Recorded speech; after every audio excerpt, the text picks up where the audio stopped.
What up, everybody? Welcome to the next episode of Fast and Tierious, where we explore the journeys of scaling HubSpot partners in the ecosystem. Today, I am with the CEO and founder of, I almost forgot, Pearagon. I say it wrong sometimes. Pearagon. Here's some claims to fame. I think it's cool. They're the Diamond Partner, but what's really cool, there's a couple of things here. Number one, the Customer First Award. If you don't know what that word is, it's the ability to retain people once you have them. How long do they stay once you sell a HubSpot? They won that in 2021 and in the top 10 in 2022 and 2023. That one's really hard to get. And they have, for the last 3 years, they had one of the claim to fame is the ability, and they've created complete project management modules inside HubSpot. You thought it wasn't possible. David tell you wrong because they've done it. And then number three is Pearagon has put on and constructed something called Winterbound. It happens this year, March 5th through 6th, where Kyle Jepsen is the keynote speaker. And it's all about, and all four HubSpot admins coming together, learning about all the different things. Very technical. If you don't have a computer, they don't let you in or something like that. No, anyway, it's very technical and it's all about building. Welcome to the show, Davey. I am pumped to have you here. Dude, Matt, I've been looking forward to this all week, so thanks for having me. I appreciate it. I love your energy and enthusiasm. I think it's contagious. Well, I'd love to be your hype man because you got a lot. It's easy to hype. Davey, one thing I like to think about is how long have you been in the partner ecosystem? How long has Pearagon been here? And then we'll transition is what got you started and made you say, I'm going to bet my house. I'm going to risk all of this, and I'm going to build a company around HubSpot. Literally. So 5 years now. We've been doing this. Pearagon started back in 2018. Funny thing is we didn't start as a HubSpot shop. We started off as just like an outside consultant for CRM, for VP of sales. And I helped a client actually implement HubSpot. I forced them to do it. I said, hey, I really want to see the software at its best. Let's put it in. And what's funny is, so my background was doing Salesforce for almost 12 years. I worked for a very prominent firm. That firm got acquired. We're tight partners with them. So I loved Salesforce back in the day, but I'm in love with HubSpot. That is what I tell people. I was like, I loved Salesforce. Now I'm just like totally in love with HubSpot. But from that first client, I put it together and I went, oh my gosh, there are features and tools here that I never got with Salesforce and still can't get to this day that HubSpot just did right out of the box. And it's funny because people think that it's just like natural. That's what systems should have, but it's not true. Systems don't just come with sequencing as part of their full CRM suite. When you've got marketing included and managing your clients and from deals and deal stages right out of the box that are visually easy to use. And my 65-year-old mother was working for me years ago with another client. I had her doing some sales for me and I said, hey, will you work in HubSpot? And within 2 weeks, I came back to her. By the way, she types like this, Matt. Right? if you can't see him right now, he's like the finger poker. I'm tapping like 1, 2 fingers. And the funny thing about it is she was just finishing. She went back to school. So she was like writing papers and whatnot. And 2 weeks later, I was like, hey, how's it going in this new system that I've barely know anything about? And she said, oh, this is easy. Yeah, I totally got it. I've got it. And she was closing deals. She was closing these like sponsorship deals for this client, like tens of thousands of dollars within a couple of weeks by using the system. So at that point, I realized like there's something going on here. So I like you said, I bet the farm, sold the house. No, but I went full force. So I switched everything around in my marketing and I said, I want to be a HubSpot partner, looked at what they were doing with partners and then was shocked at how much support they gave me as a partner. And I'm not trying to put Salesforce down, but it's my experience. When I worked with Salesforce for the 3 years directly that I was in a partnership, our channel account managers, you'd call it with HubSpot, or your customer success manager, as it were. I talked to that person out of the 3 years, 3 times, wow, which was just crazy. Whereas I was messaging my CSM and my CAM on the last 24 hours, probably about 10 times. Like just the partnership is fantastic. So anyways, that's what jump-started me. I was sold. And at that point, I've doubled down on it. And yeah, it's been hard, but it's been so much fun. A few things to take from that is, number one, by the time this comes out, PDMs exist. Yeah. Which I like. I think it can be a net good thing because the way they're doing retention, and I think it's going to be a good thing. Number two is I also came from a Salesforce background and a Microsoft Dynamics background. And the reason I decided to go into this ecosystem was Exactly what you said. I didn't have the 65-year-old grandmother. I was just like, holy moly, I won't have to train people as much. I won't have to Yep. answer as many questions. I don't hate it. Yeah. So it's like Yeah. this is this awakening, if you would. But what's funny too, you say that, but what's funny in the system that we work in right now, there is the side of people need to be educated. And the software, as I tell people, is getting more sophisticated. It's not Mm-hmm. complicated.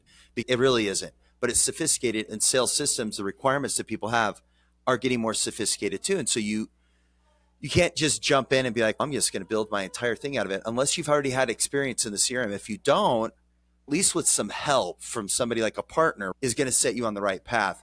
And maybe you could get by if you've got the time, which some people do, where they go through the academy or they study or they use systems like yours. It will help jumpstart them to where they need to go and they can get running. But it still requires, again, not complex, but sophisticated. And it requires some thinking. We consider ourselves, what's funny is I coined this term. You want to talk about claim to fame? I coined this term, and then I swear I brought it up in an executive meeting, and I swear HubSpot stole it, but that's okay. They can take whatever they want from me. I was some people they still, but when I was doing Salesforce, we call people solution architects, and I said we are solution architects for HubSpot. And I mentioned that in a meeting. I kid you not, 6 months later, now they've got courses like, we're going to talk about solution architects in CRM. And I was like, that's my term. We are HubSpot solution architects. We've been coining that since we started our company almost, that we're here to help people with complex CRM systems. So anyways, that's where we came from.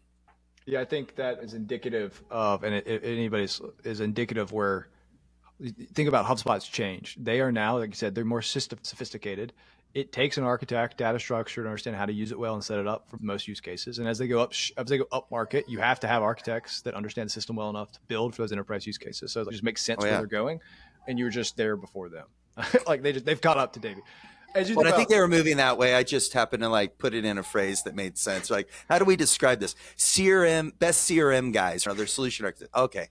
Makes sense. Yeah, it also gets in the this movement and the strength partners that were built SEO and PPC around HubSpot, and that like they're expanding their services to include data centric builds, which is more the architect and less of the just MOPS place of it.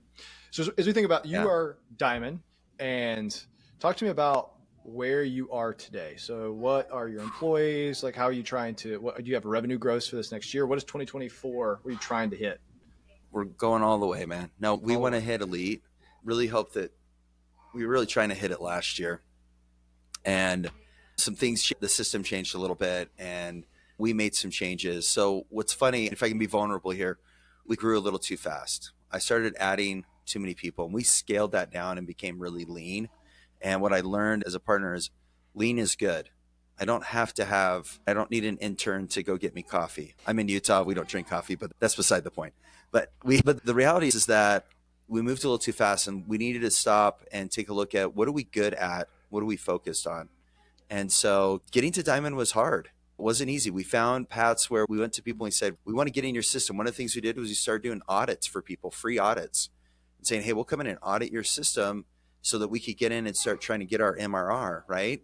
Not trying to beat the system, as it were, but trying to help enthuse our system because we got work from it too. And we help people improve their systems. It's a give and get scenario, right?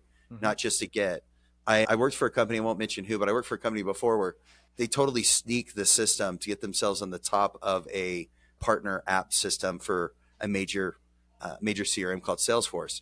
And they did it through what I would call thievery, but they got there, and that's how and then they were able to bolster their business and got a bunch of money. I'm not in for that. What I want to do is, how can I provide and educate companies so that they grow? I was literally talking to somebody earlier that the best way, and I found this, is to give in order to get. So that's why we're holding Winterbound. Winterbound is all about education and that growth, and people becoming so enthused on understanding HubSpot turns them into champions. And when those champions leave those companies and go to other companies, they bring HubSpot with them.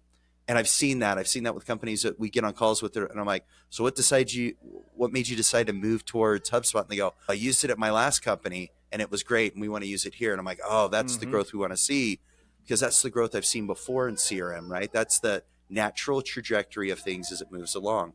And so I think as we're moving towards Diamond, one of our challenge, or towards Elite, is our challenge is we're trying to find larger deals. We are moving up market, and I'm not playing, we don't play a very strong marketing game. Unfortunately, Pearagon is not the quintessential marketing company because that's not what we were. We were never a retainer marketing firm and never have been. I have an intern for my marketing team right now. I'm sure some people are like, how's that even possible? Because if you educate and you tell people you're willing to help them, it perpetuates. It's just the rule of thumb. It's the golden rule, right? Do unto others as you'd have them do unto you. And I'm willing to give in order to get. And that's hard sometimes because giving can be taken advantage of. And so figuring out how to do it correctly, I think has helped in our growth. And I think and I've talked to other partners and they have similar things, but they definitely have a heavier marketing arm and they do grow faster than us. I've watched companies literally just run by. They started down here platinum and then run right by me and they're elite. And I went, oh geez, what did I do wrong? I'm not doing anything wrong. We're doing the Pearagon way of doing it. And I think we're setting a really good foundation. I think that some companies that run a little bit fast are just trying to get to some money on the other side. The money's great, right? We're definitely a revenue-based company, but I know where this can go. And I know the type of company we want to build and where I want to help the ecosystem. It's all about helping the ecosystem and it will always come back to you tenfold. Yeah. And then I think it's that reflects in you being, and the thing you're caring about is not partner of the year, which partner of the year is award is how much revenue is sold, how much HubSpot sold. There's the other one, the customer first was created for this mindset, which is showing when somebody has a HubSpot, do they churn if I am helping them? That's what customer first is. And it's a different mindset. And you'll notice that the people on one or the other they tend to be different. It's crazy that this, Matt, about it. Because it took me a little bit, like when we first won it, I was like, we won what? And then I looked at it, I was like, wait a minute, they only give away a few awards and we got listed. And I was like, that's what happens when Matt, that's what happens when you do things. These just happen. And that's what we want to be about. And trust is important. Integrity is huge, right?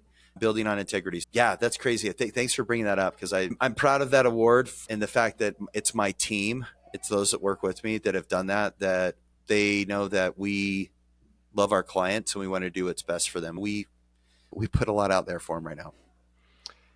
As you're thinking about you have gone through and scaled to Diamond. You've wanted to scale and the goal is elite. You've gone through growing pains, and this is a company. It's a child. It goes through different development styles and you're going to have growing pains and there's just problems that come up. What are the three in you getting to where you're at today as a Diamond company? How many employees did you say? We have 10 right now. Okay. We're not even that 10 big, employees. yeah. What are the obstacles you had to overcome to get where you are today? If you were mentoring a net new partner, what would you say? Hey, here are three things here my top three from Davey. Yeah. Out of the 100 things that I failed on, this is just going to sound so weird. I've got silly things. One, make sure you have a good project manager. I think that's critical. We've gone through a couple. They're great people, but finding the right one took a little bit of challenge. Took a little bit of money too. What does the right one mean to you? What is the right one? What would you define that? Somebody who understands, for us, was somebody who understood some technical aspects of a CRM and actually has some project management experience in software. So there's a lot of people who are like, oh, I know how to manage projects, and that's great. But actually managing projects when it deals with software, service business, project-based system is difficult. It's challenging because you're not just your client is not like an internal department. Your client is a client. And if they are upset, you can't just wash them away or move on or tell them sorry. You have, and in my world is making them satisfied. I think that's been part of the problem is I push really hard to satisfy the client. I push them to say, make it work out equitably, right? For us. So that it is good. So that's the first one. Second one is I think a lot of people don't talk about this, but watch how you're doing your utilization, right? We get running so fast. If you're not figuring out your utilization of your employees and rewarding them for utilization. Do you want me to explain that? Yeah. What does utilization mean in context? Usually when I'm hearing it has to do something about supply, demand, and functioning those and making sure. It's different here. Yeah. This is different. So Yeah. So what we're looking at is when I have an admin, a developer on my team, in the work week, if they're a 40-hour employee, I need to get them to maximize at least at 30, 35 hours of billable time, because we're billable. So we're not retainer based, which is great. But because we're doing projects, everything is billable.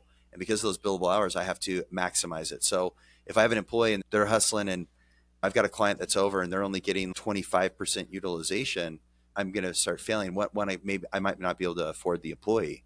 But maximizing that, I'm recently reading a book about happiness, which I think is great. I have found that first off, I care much about my employees. There's an article about, don't say that they're family or that you love them, but I do love my employees. I do care about them and I do care about their families. Losing an employee is hard for me.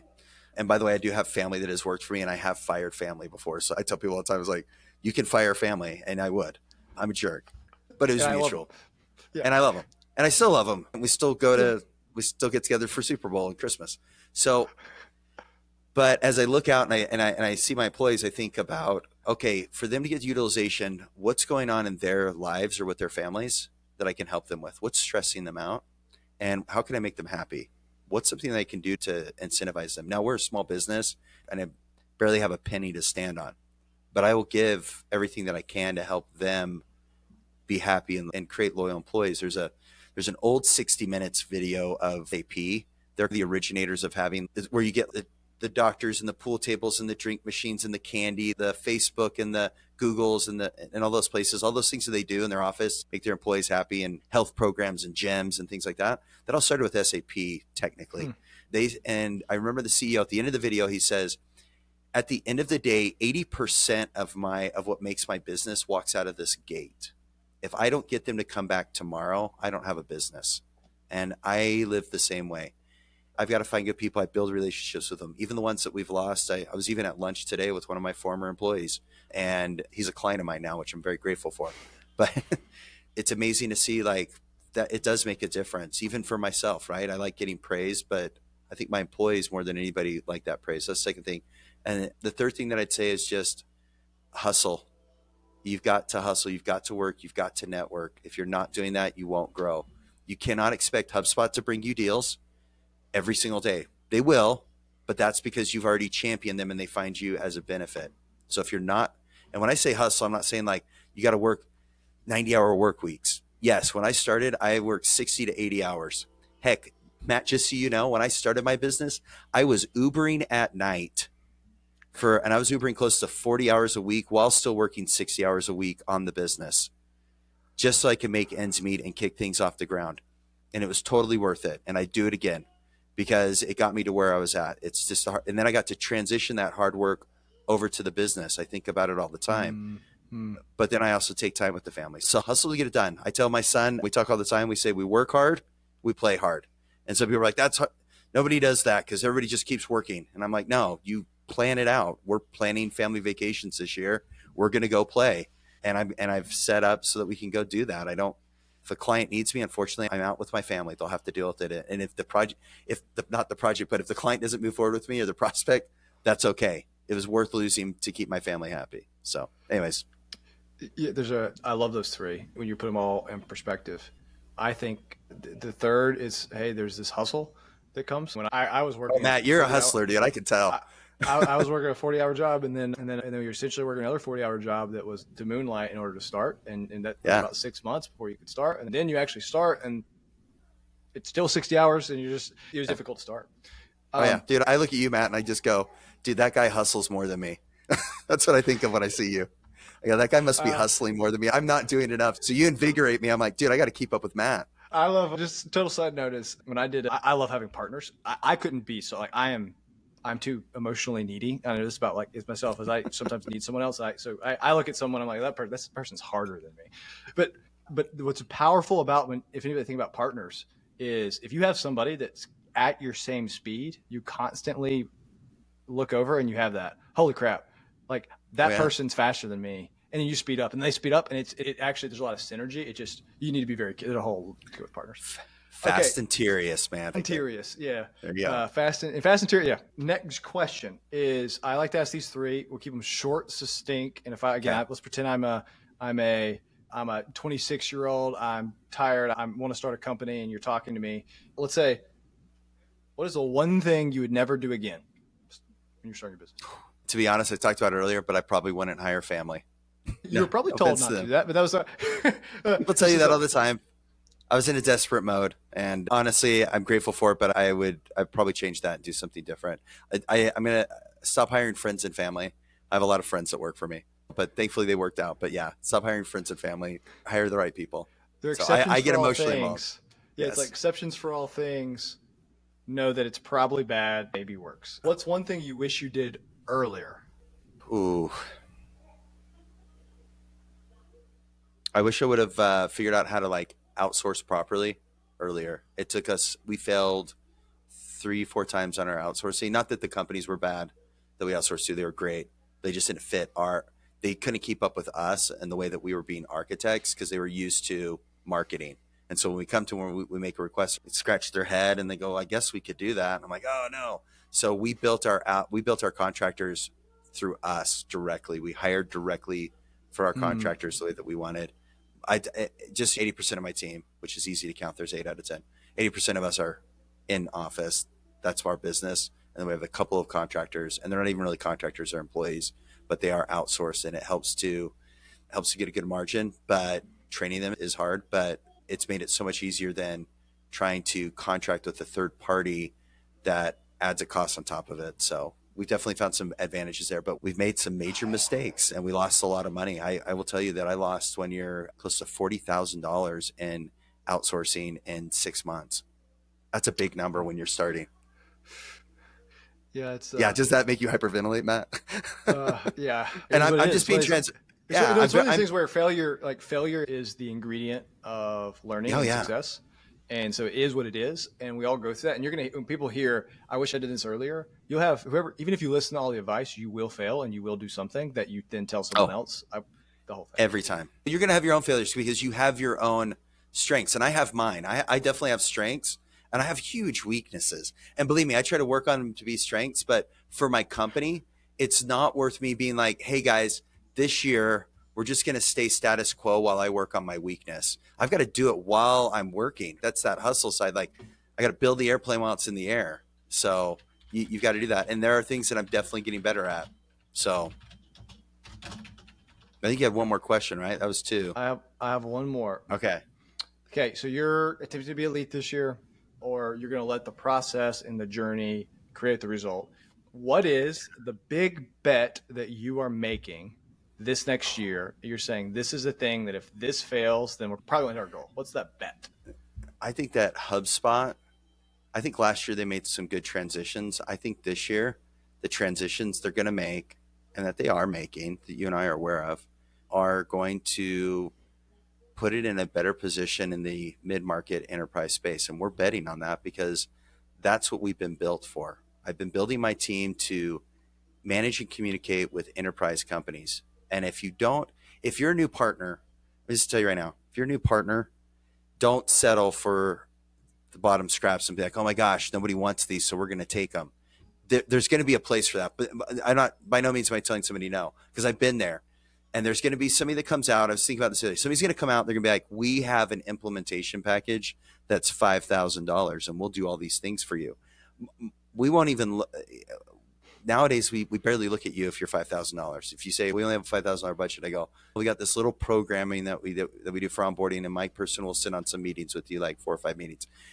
Our minimum engagement now is like 20,000 to engage with us, and it's not because we're trying to be snarky and whatnot. It's because we know what it takes to build a good system, and that's what we want to be known for, because we're trying to move up market to those that are going to require the project management, the timing, the resources associated with that. When you're working with cross-departmental organizations, it's not easy, and they get it, right? They get that they get the cost at that point. So as we grow in this year, it's going to be imperative that HubSpot, if they're not moving in that direction, as I've been predicting and hitched my wagon to 5 years ago, almost 6 now.